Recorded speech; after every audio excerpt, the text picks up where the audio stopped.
สวัสดีค่ะพ่อแม่พี่น้องสวัสดีFCทุกท่านเนาะค่ะมื้อนี้กลับมาพบมาพอกับเจตาคือเก่าค่ะในทางช่อง YouTube เจตาจะวางแนวทางของลาวพัฒนาค่ะมื้อนี้แนวทางลาวพัฒนาวันที่21เป็นวันพุธ2 ทุ่มครึ่งลาวออกค่ะมื้อแรงพี่น้องมาลุ้นกันมาตามกันเนาะลุ้นมือใหม่ไปใหม่เห็นอยู่นี่มาดามคำนวณค่ะประวัติของดารามาดามคนสวยรวยน้ำใจ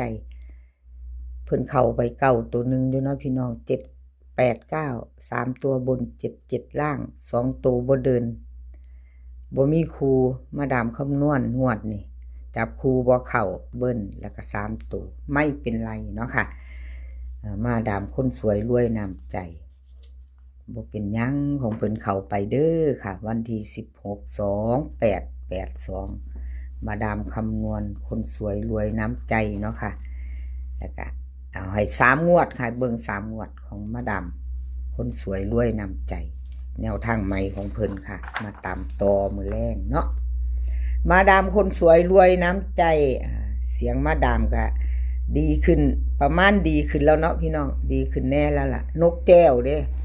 นกแก้วจะเริ่มแล้วเด้ก็จะเริ่มแจ้วแจ้วแจ้วแจ้วอีกเด้อเสียงนกแก้วมาดามคำนวณพาบ่พี่น้อง นกแก้วชัดๆเลยล่ะมาดามคำนวณเสียงเพิ่นอันยามเพิ่นบ่เป็นหวัดเนาะ หยอกเด้อค่ะหยอกเพื่อนกันแม่นอีหลีนั่นล่ะแม่นอีหลีล่ะเจตาว่าติเสียงมาดามคำนวณคือนกแก้ว หัววันละนิดจิตแจ่มใสหยอกกันค่ะหยอกบ่เป็นหยังให้กำลังแรงใจกันคือเก่าเพิ่นหายแล้วค่ะเสียงเพิ่นมาแล้วเสียงมาแล้วมาตามต่อแนวทางใหม่ของเพิ่นมื้อแรงค่ะรุ่นกันใหม่กับมาดามคำนวณ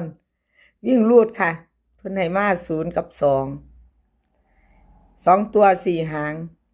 6080 6282เบิ้ลค่ะ0022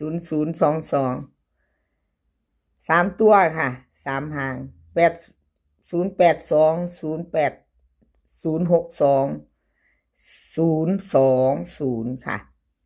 วิ่งรูดเป็นเด่นทอกันเด้อค่ะมาดามคนสวย0กับ2ค่ะวงกลมให้2ตัว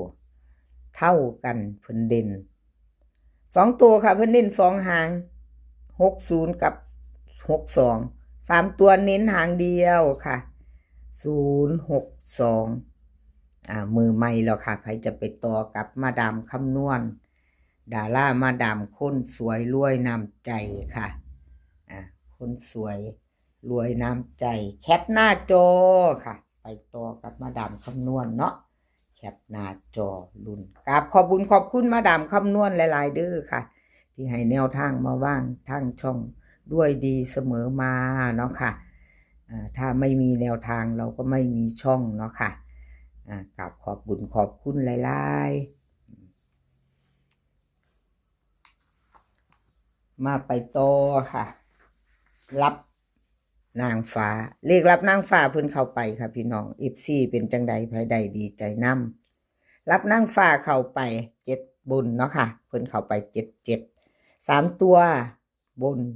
789 77ล่างค่ะเพิ่น77เพิ่นเข้าไปล่างเนาะพี่น้อง77เลขรับนางฟ้า FC ใครจะตามต่อเตรียมเด้อค่ะแคปหน้าจอรับนางฟ้า2 งวดติดละค่ะให้เบิ่งอีกงวดนึงพี่น้องงวดที่3 งวด3 งวดเข้าไป2 งวดค่ะหลุด1 งวดชัดเจนประวัติเนาะค่ะเลขรับนางฟ้ากราบขอบบุญขอบคุณเลขรับนางฟ้าหลายๆค่ะที่ให้แนวทางมาวางทางช่องกราบขอบพระคุณเป็นอย่างสูงเลขรับนางฟ้าลาวพัฒนาค่ะเป็นของมื้อแรงวันที่21วิ่งรูดเพิ่นให้มา3กับ5ค่ะ2ตัว4หาง39315951เบิ้ล33กับ55ค่ะ3ตัว3หาง359 351 335ค่ะวิ่งรูดเพิ่นล่อง3ค่ะเด่น5เน้น59กับ51ค่ะ2หาง2ตัว3ตัวเน้น2หาง359 351เลขรับนางฟ้าค่ะแคปหน้าจอใครจะไปต่อกับเพิ่นเนาะ เลขรับนางฟ้าไปตัวกับแคปหน้าจอค่ะแคปหน้าจอไว้ลุ้นกันมื้อแรง20:30มาไปตัวเลขมีที่มาค่ะกับขอโทษขออภัยหลายๆค่ะกับขอโทษขออภัยเลขมีที่มาหลุดไปเนาะพี่น้องวันที่19ที่ผ่านมา789ค่ะ3ตัวบน77ล่างวิ่งรูด2ตัวไม่มาเบิ้ล3ตัวขอโทษขออภัย FC หลายๆค่ะขอโทษขออภัยแทนเพิ่นเนาะ2 งวดเพิ่นงวด2 งวดก็เข้าไปวิ่งรูดตัวนึงอยู่ค่ะเข้างวดนึงเนาะบ่เป็นหยังมื้อนี้มือใหม่ไปต่อกับเลขมีที่มาค่ะเลขมีที่มาครับขอบบุญขอบคุณหลายๆที่แนวทางมาว่างทางช่องของเจตาเนาะค่ะครับขอบพระคุณเป็นอย่างสูงสำหรับแนวทางค่ะเอา FC เตรียมแคปหน้าจอมาลุ้นกันมาเบิ่งมาฟังไปน้ำกันค่ะเลขมีที่มาวิ่งรูดค่ะ1กับ2วิ่งรูด1กับ2ตัวค่ะ2หาง1718 2728เบิ้ลค่ะ11กับ22 3ตัวค่ะ3หาง127 128 112ค่ะวิ่งรูดเด่นเท่ากัน1กับ2วงกลมให้ทอกันค่ะซ้ายวิ่งซ้ายรูดจับตามอง17กับ27ค่ะ2ตัว2หางเพิ่นเน้นให้เนาะ3ตัวหางเดียวค่ะ127แคปหน้าจอค่ะใครจะไปตัวกับเลขมีที่มาเนาะค่ะเลขมีที่มาใครจะไปต่อกับเพิ่นแคปหน้าจอวัยรุ่นมือแรงค่ะกราบขอบบุญขอบคุณเลขมีที่มาที่ให้แนวทางมาบ้างทั้งช่องเนาะค่ะกราบขอบพระคุณเป็นอย่างสูงมาไปต่อค่ะแคปหน้าจอเราไปต่อแคปหน้าจอเราไปต่อเป็นของชอเชษชัยหนุ่มน้อยหน้ามนคนรูปหล่อชอเชษชัยคนรูปหล่อคนขยันค่ะชอเชษชัยวันที่19ที่ผ่านมาค่ะประวัติของเพิ่น789 3ตัวบน77ล่างค่ะวิ่งลูดหลุดไป2ตัวหลุดไม่เดินไม่จับคู่เบิ้ล3ตัวค่ะชัดเจนประวัติให้ดูอีกรอบหนึ่งเนาะค่ะงวดหนึ่งเบิ่งอีกงวดหนึ่งค่ะเพิ่นเข้าไปอยู่เด้อค่ะ82ตรงๆเต็มแบบบ่ได้กลับวันที่16ค่ะของช่อเชษชัยเอาเฮามาตามใหม่ค่ะตามใหม่วันที่21เนาะของเก่าหลุดไปใหม่มาแล้วเนาะค่ะมาลุ้นใหม่ค่ะลุ้นใหม่กับชอเชษชัยเตรียมแคปหน้าจอไว้ลุงป้านาอาแคปบ่ทันหรือจีตาว่างไว้ให้เขียนอยู่ค่ะเขียนเอาท่านบ่